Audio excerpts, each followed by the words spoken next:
Hello,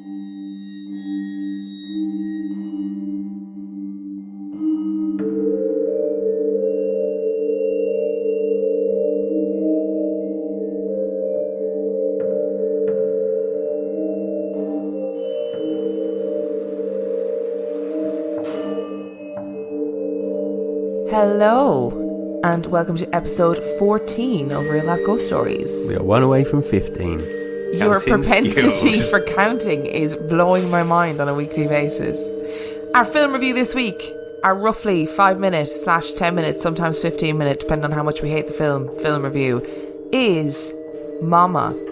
And that film was released in 2013. It has 6.2 out of 10 on IMDb and 65% on Rotten Tomatoes. And before we begin with our analysis of this film, I'm going to read you a little synopsis. Good idea. Mama! Ooh. But I'm going to say this wrong, so I apologise. Don't at me. Guillermo del Toro. Thank you. Can you do that again? No, because it was really wrong. Guillermo del Toro presents Mama, a supernatural thriller that tells the haunting tale of two little girls who disappeared into the woods the day that their mother was murdered. When they are rescued years later and begin a new life, they find that someone or something still wants to tuck them in at night. The day their father killed their mother, sisters Victoria and Lily vanished near their suburban neighbourhood. For 5 long years, their uncle Lewis, is played by somebody whose name I can't pronounce, and his girlfriend Annabelle, played by Jessica Chastain, have been madly searching for them. But when incredibly the kids are found alive in a decrepit cabin, the couple wonders if the girls are the only guests they've welcomed into their home. So what did you think of this film? I liked this film a lot. I don't think it's very... it was a bit scary in places, but it was just very interesting. And I thought the kid actors were really good. And I only worked out who Jessica Chastain was after we finished watching. And she normally has strawberry blonde hair, which is why I couldn't place where I knew her from. She looks completely different in real life. Yeah, that's true. She does. This film this film recommendation came from lovely Claire, who is one of our avid listeners, and I love her. And she asked us to have a look at it and review it. And I had seen it before, and then I rewatched it and realised that I couldn't remember most of it. It's really interesting because I like Del Toro films a lot, and I'm also really interested in feral children in general. So the phenomenon of feral children is something that is well studied. If you don't know the story of Jeannie, I suggest you go look her up. And there was also a story in Paris of a feral child back in I think the early 1900s. So go look those 2 stories up if you are interested in feral children. Mama is a story that I think it's really sad and lovely, and it is a PG-13, I realised afterwards. So that would kind of demonstrate that it's not really a terrifying horror. It's more so a story about loss. It's definitely got some jump scares and some definitely sort of haunting elements to it. And actually, the first time we come across the girls in the cabin when the people are looking for, they're really scary because they're all like moving like creatures and really emaciated. Yeah, and, so they move like animals on all fours, and they've survived for 5 years on cherries, which is interesting. But they are very emaciated, and I think the girls who play the 2 little ones are very good. They're very good little child actors. The girl who plays Annabelle, Jessica Chastain, it says that they've been, frantically searching for them. She hasn't. She's not really bothered. Really She's not really bothered by the arrival of her nieces. She's in a band, man. She's in a band and she's cool, and she just wants to play in her band and drink, which is very important when you're in a band. You can see I've never been in a band, so I don't really know what people in bands do.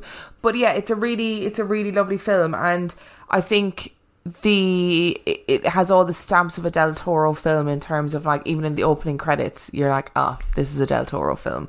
The creature that is Mama, once you see her once, she stops being scary. That classic kind of, okay, that's what she looks like. That's okay, I can deal with that. And she's very CGI'd and all that jazz. So as a creature in a film, she's not really that scary.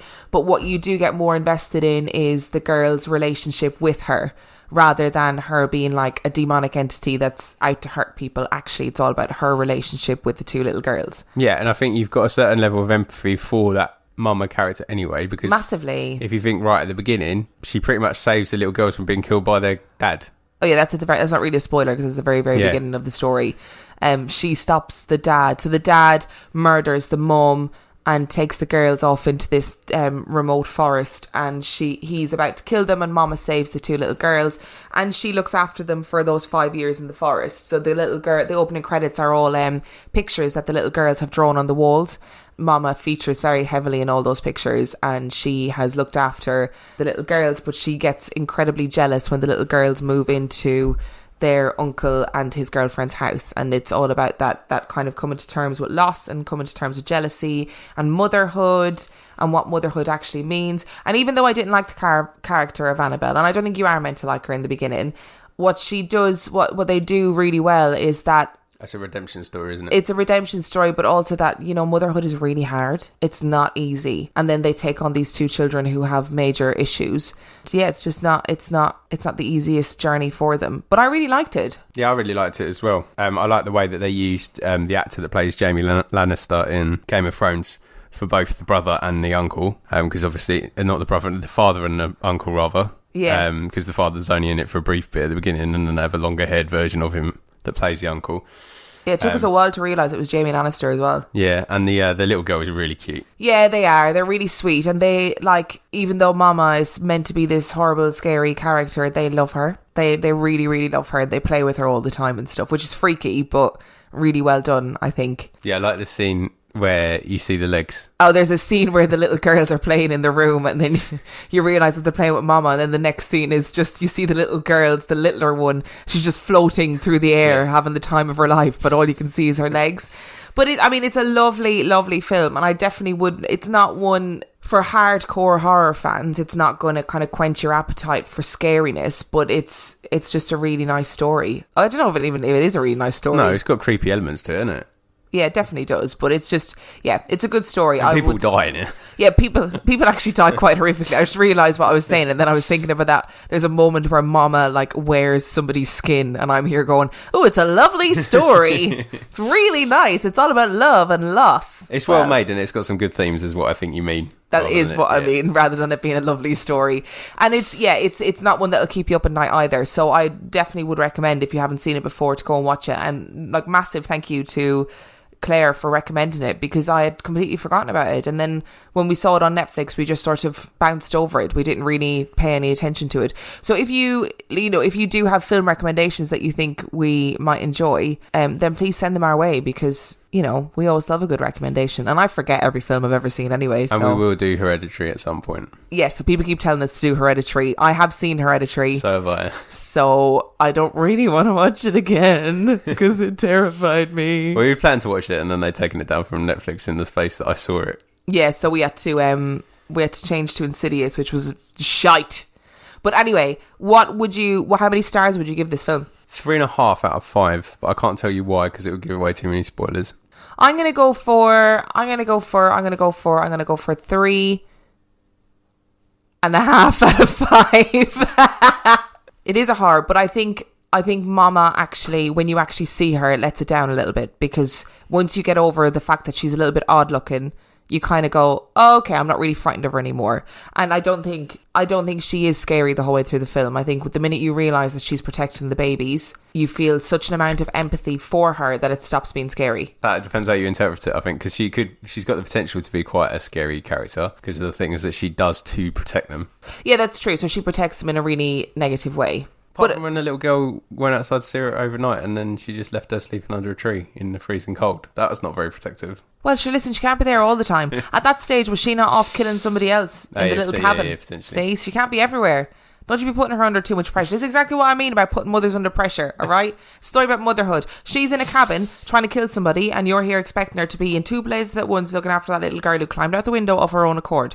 So get back in your box. Okay. All right, because you're not a mother, so you don't understand. True. I apologise to all the mothers that have had that scenario where they've had to be out killing but have not been able to also be at home with their kids at the same time. I apologise to you. Start a journey, not a fad. Kick off your fitness journey with up to $500 off Peloton Bike, Bike Plus, or Tread packages. Choose the package that will take your training to the next level with accessories like our cycling shoes, heart rate band, non-slip grip dumbbells, and more.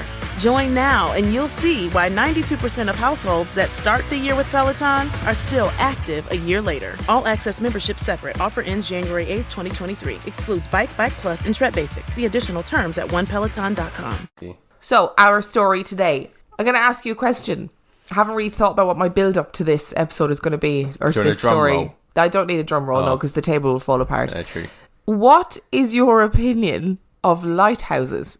I think they're quite they're quite necessary for the shipping routes around the coastal regions, because they warn ships away from rocks. Even in this day and age of GPS, they still serve a purpose, because it's a visual reminder that land is close by and they need to be careful where they're sailing. But I also think they're probably quite lonely places to live back in the day when they had to be manned. I think if anybody didn't know what a lighthouse was, that was a very succinct little We asked me synopsis. about what I felt about lighthouses. I thought I didn't know you'd have an answer to that question. I thought you'd just be like, sorry, lighthouses? Why you ask me my opinion on lighthouses? Have you ever been to a lighthouse? Yes, I've been to one in Kent where the Martello radio broadcasts were made. And I've also been to another one that was also in Kent but wasn't open, so I couldn't really get into it. And I've been to one in Australia. And I've been to a few. I've never been to a lighthouse before. But this story was one I came across. I don't know when I came across it, but I think it's... People keep asking us for like longer episodes, and I keep making them shorter and shorter accidentally. So... Is this a longer one or a shorter one? It's probably going to be a shorter one, I'm not going to lie. I can just reel off like 20 minutes worth of lighthouse facts at the end if you want. Oh, brilliant. Okay. I was not aware that you had an arsenal of lighthouse facts at your disposal. Actually, every day's a school day with you, Dan. Every day's a school day. So, our story today. It's about a lighthouse. No. Oh, of course it is. Okay. Our story today is the Eilean Moor Lighthouse Mystery. On the 26th of December 1900, a small ship was making its way to the Flannel...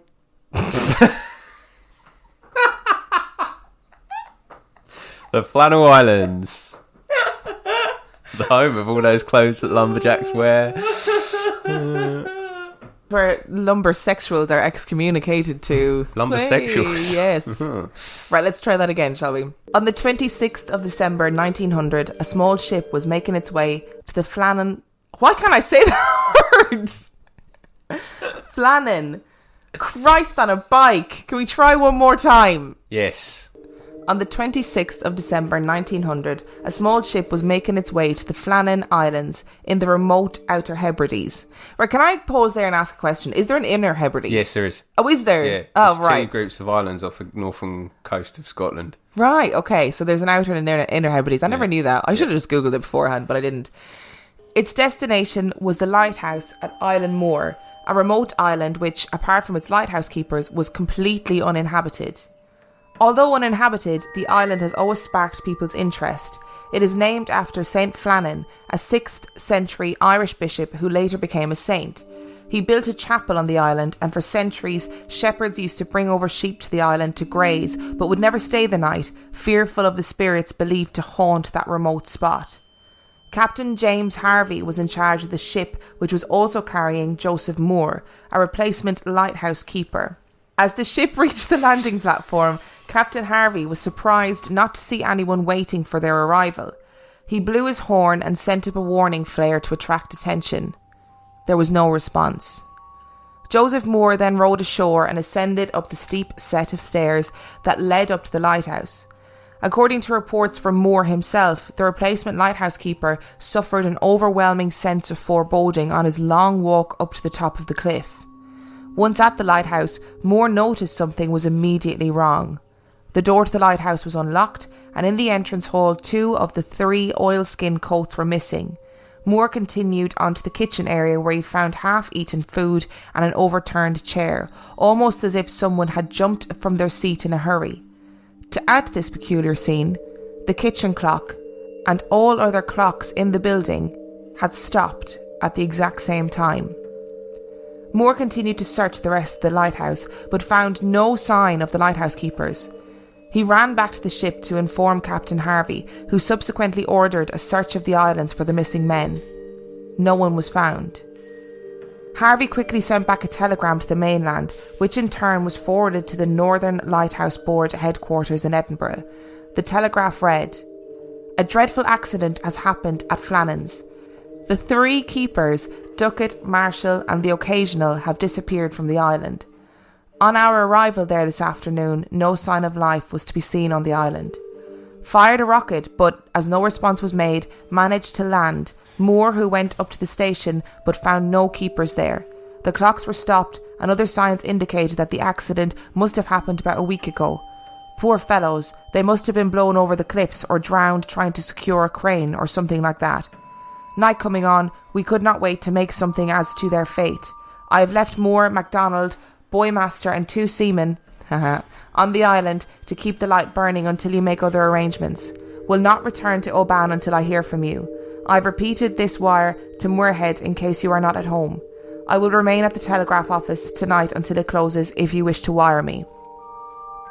A few days later, Robert Moorhead, the board superintendent, who both recruited and knew all 3 men personally, departed for the island to investigate the disappearances.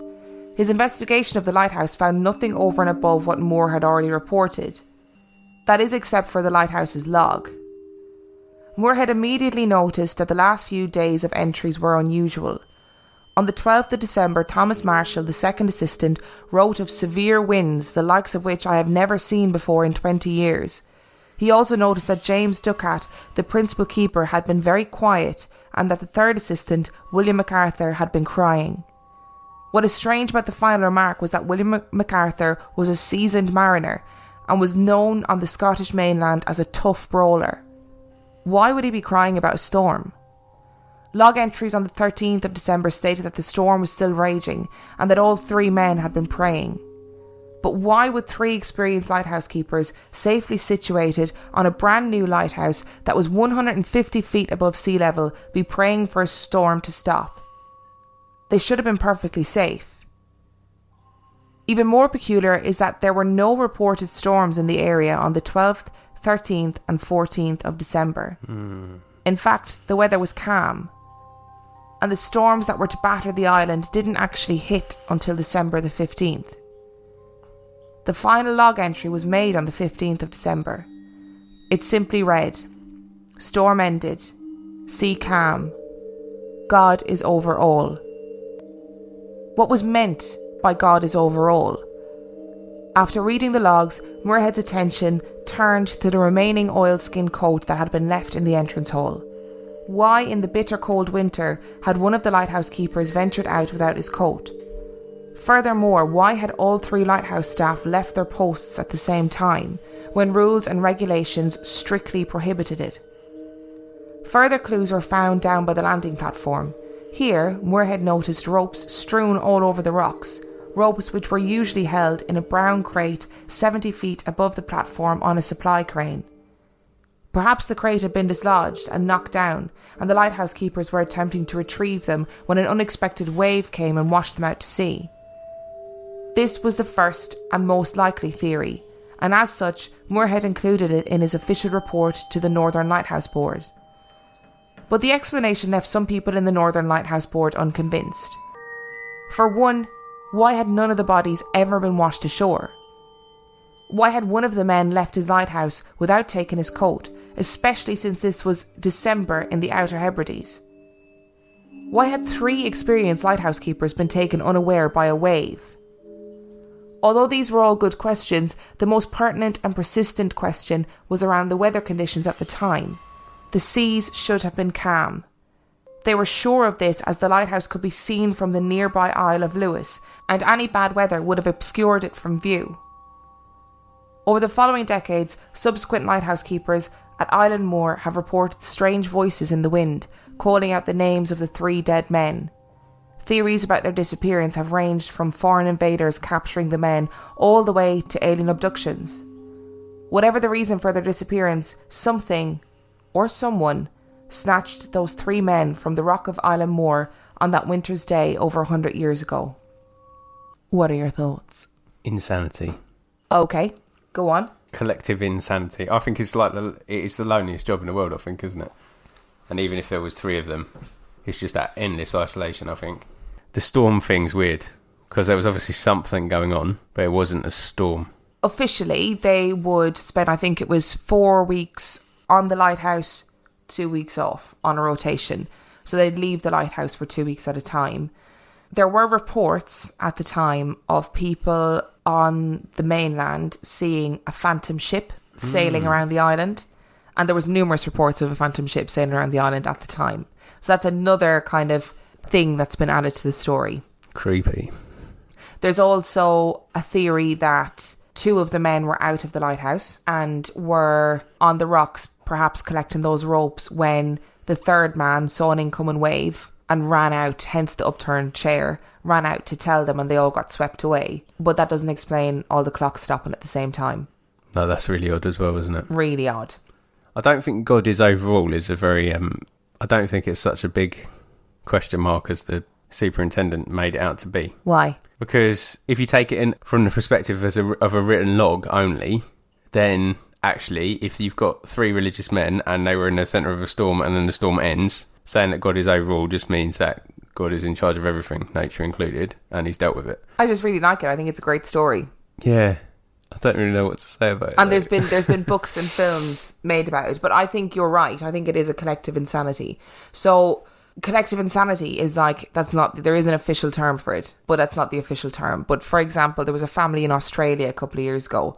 The dad became completely convinced that they were all in danger, they were all going to be killed, and the whole entire family fled. Mother, father, and 3 kids, I think it was. And they fled and they all drove off all over Australia. Eventually, all the kids came back to themselves and were like, oh my God, what are we doing? This is madness. Nobody's chasing us. But the dad still maintained that somebody was chasing them. So there's a theory, but it's kind of a proven theory at this stage, that if you're in close proximity with somebody for an extended period of time and they have a nervous breakdown or a psychotic episode, that actually those symptoms are transferable because you spend so much time with that person that you just believe them completely when they say something bad is going to happen. And if it is a collective insanity with these 3 men in a lighthouse, where did they go? But they could have gone anywhere off the island. Like, they might not have just walked off like the closest logical point. They might have just gone wandering off and fallen off a cliff somewhere else, or jumped off a cliff somewhere else. You don't know what kind of insanity they were having. Like the suggestion that one of them at least is experiencing the storm. We know that much, don't we? Like, yeah. Not a real one, but, well, not one that we can see. So yeah, you don't know what else they're experiencing, what they're scared of, what they're freaking out about. It's quite a disturbing story when you think about it like that, but I guess that's what makes it a mystery. And like the clock stopping is odd, and the fact that the log is talking about a storm that never happened, but it was obviously quite real to them. So it could have been anything. Like, it could have been generated by the ghost ship, could have been Captain Jack Sparrow. There were people who suggested as well that they were kidnapped by foreign spies. I don't know what you'd want with 3 lighthouse men. Yeah, and what country would be bothered? Viking invaders, maybe. I mean, that's slightly going back in time. Yeah, but ghost Viking invaders. They do say that the local people were frightened of the island in general. So I wonder if this story, the 3 men absolutely did disappear, but I wonder if the story became a mystery because of the superstition that already existed around the island, and the fact that people had said they'd seen a ghost ship. Like, whether they'd seen a ghost ship or whether they had seen a ghost ship after they were aware the 3 men disappeared is 2 completely different things. Yeah, absolutely. And there are people who refute the idea that all of this stuff was written in a log, that there was a half-eaten meal, that the clock stopped at the same time. There are people who say actually none of that ever happened. That was only added to the story to give it weight. Yeah. Well, it's still, you've got to replace those 3 men at the end of the day, innit? So you don't really want it to be too scary because you won't get any replacements. They did have replacements, but only for a couple of years afterwards. Well, and then they shut the lighthouse. No, they didn't. They made it automated in whatever way they did at that time. But there's something as well about the rural superstition of somewhere like the Outer Hebrides. When people were talking about the fact that they thought the island was like haunted, they were talking about fairies and they were talking about fairy lore. It wasn't just like, oh, there's spirits on the island. It's understandable that people would have immediately gone, something supernatural happened, rather than people going, these 3 men weren't very well, or one of the men wasn't very well and then something happened. Do you know? What if the one that was writing the log killed them all? Well, there is something about lighthouses that are just inherently creepy. Yeah, it's circular buildings. Sorry. Let's circular buildings in general. Yeah. Right. Why? Okay, so think about... Oh, God. Satanic rituals. Is this going to be something that I have to cut from the podcast? No, because this is all I'm going to say about it. Think Okay. about satanic rituals. They always take place in a circle, right? It's like a pagan thing. I don't think you should build buildings. It's like a holy thing, isn't it? Pagan, holy thing. Spiritual thing. That was the word I was looking for. It's like a spiritual thing. Like it's a spiritual shape. Like a circle. A circle is a spiritual shape. Yeah. Think about the I feel like you're clutching at straws here. Dome. Don't know where this is going to go. What's going to happen? The dome in Israel, in Jerusalem. Circle. What about it? Circle. But lots of the wheels are circular. Moorish architecture, circle. Wheels are circular. Yeah, and how magical are they? They get us from place A to place B. No, okay, I've gone off on a tangent. Let's bring that back. But actually, I think it's something about like it's probably like a feng shui circle thing. I don't think it's healthy to live in a circle building. You've never ever said that before, and I'm intrigued by the fact that you don't think it's healthy to live in a circular building. I don't understand the logic behind it. There's no space to hide. There's no corners to hide in if anybody comes to get you. I just think, I think it's like, okay, so this is going to make me sound really weird, but I think it's like a combination You are really weird. It's a combination of things with lighthouses, right? They're circular, which is one thing. They're on rock and they're close to water. So there's lots of like elemental stuff. That's true. All sort of mixing together. And I reckon they probably did experience, like one of them probably did experience a storm. Oh yeah, in whatever context, whether it was like a mental thing Yeah. or whether it was a spiritual situation, Or I don't whether know. it was aliens coming down from the sky. How about we not talk about aliens? Can we not do that? That was on the story. You Yeah, said but something. I danced over that bit and I was hoping we wouldn't have to explore the fact that they could have potentially been abducted by aliens. We don't need to talk about that. Or go on if you want to talk about it. No, that's all I was going to say. Okay. I don't think it's aliens. I think it's more likely to be a spiritual thing. Or one of them going mental. I think it's probably the one that was cooked right in the log probably ended up killing them all. And the one that was probably crying because he'd done something to him. I think it's a really good story. And I also think there's no weight in the fact that the body's never washed up. Why? Because I don't think bodies always do wash up. Like, if you fall into the sea, there's currents, there's things that eat you. You can get trapped underwater quite easily. There's plenty, like, I just don't think it's like a logical... It's different if you fall into a river or like a contained space. But if you just fall into the North Sea, like, that's a vast thing of water. And you never know, that might be Loch Ness Monster's route in and out of Loch Ness. I might have just seen it, eating them, kept going. Yeah, but I think Nessie is a vegetarian. Oh, okay. I'm making that up. I don't know. Don't know anything about Nessie, really.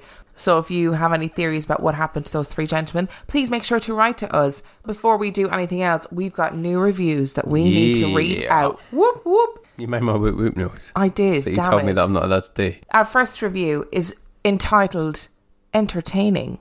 Maybe it's just me being an American, but this show keeps me cracking up from accents and odd terms.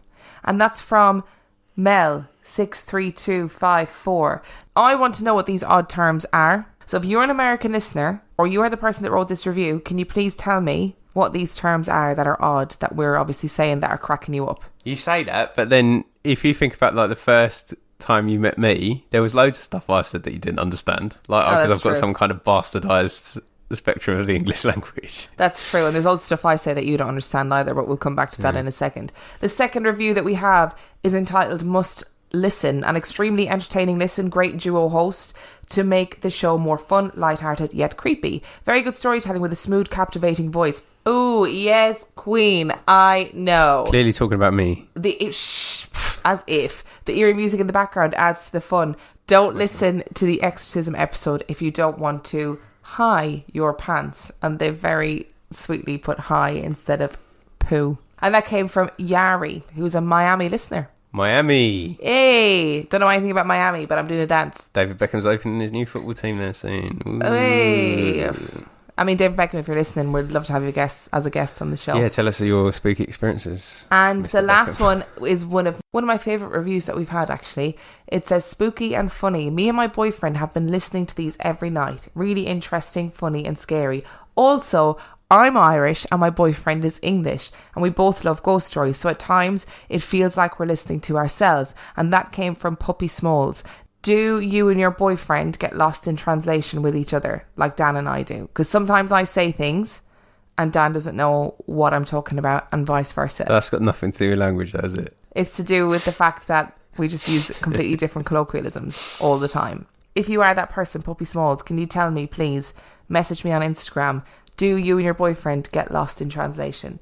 We've had loads of emails this week of people's stories. I've got loads of listener stories that we need to get through, but I don't want to do a listener episode like every week because it will run out really quickly. So I'm trying to intersperse them between our regular schedule.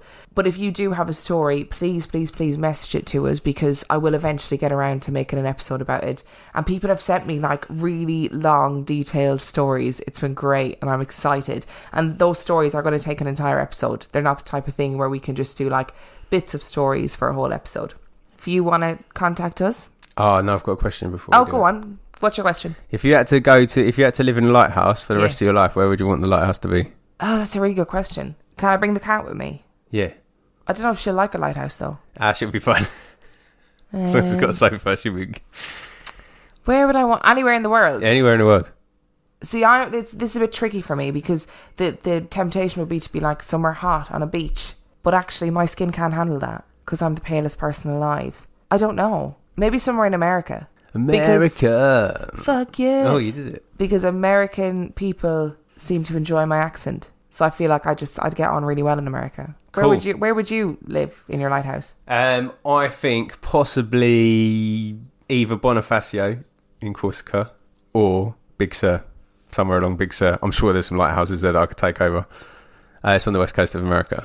Oh, I very silently just asked Dan where that was. I was like, I don't know where you're talking about.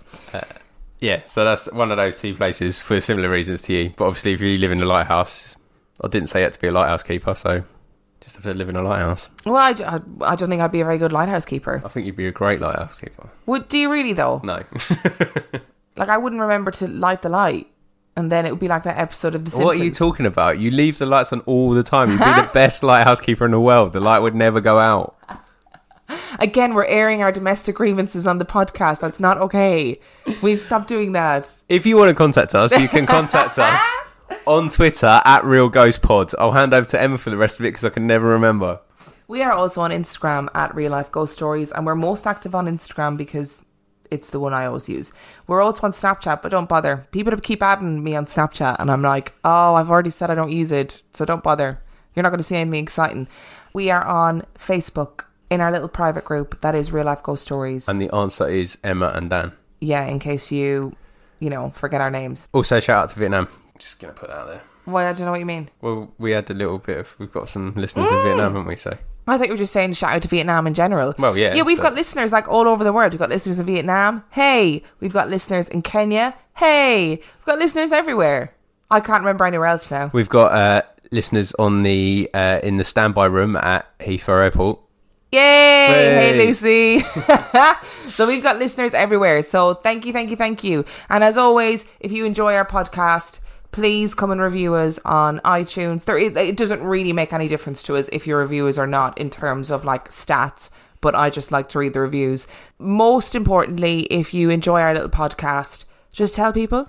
And we do have some exciting things lined up. So like, granted, these episodes are quite short. Our plan going forward is to do longer episodes. Dan, third week on the trot, you said that. Dan, I know, but I don't... At the moment, just for a little insight into our lives, I am actually writing a thesis at the moment and working full-time as well. And Dan works full-time, but he works away, so he travels quite a lot with work.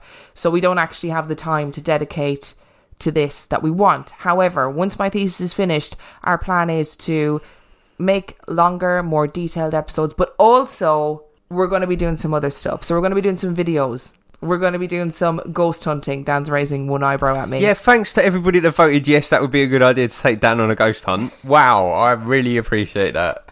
So we're looking forward to to video Dan ghost hunting, and also we're going to do more little add-on podcasts. Dan wants to do his 15-minute film review podcast. What was it called? The 50p film review. Yeah, 50p movie club. 50p movie club, that's it. I couldn't remember. Which is going into HMV. No, see, we've got a second-hand shop in the UK called Sex, which sells DVDs, and they have a 50p range. but I'm not going to explain it because we're not going to record it yet. But it's exciting, trust me, and it'll be short, like really short.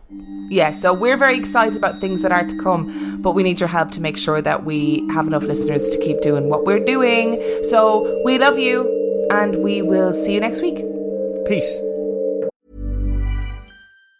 Mint Mobile offers premium wireless starting at just $15 a month. And now for the plot twist, there isn't one. Seriously, Mint Mobile just has premium wireless from $15 a month. There's no trapping you into a 2-year contract or opening the bill to find all these crazy fees. There's no luring you in with free subscriptions to streaming services that you'll forget to cancel. There's none of that. All plans come with unlimited talk and text plus high-speed data delivered on the nation's largest 5G network. Get premium wireless from just $15 a month and no unexpected plot twists at mintmobile.com/save. That's mintmobile.com/save. Seriously, you'll make your wallet very happy at mintmobile.com/save.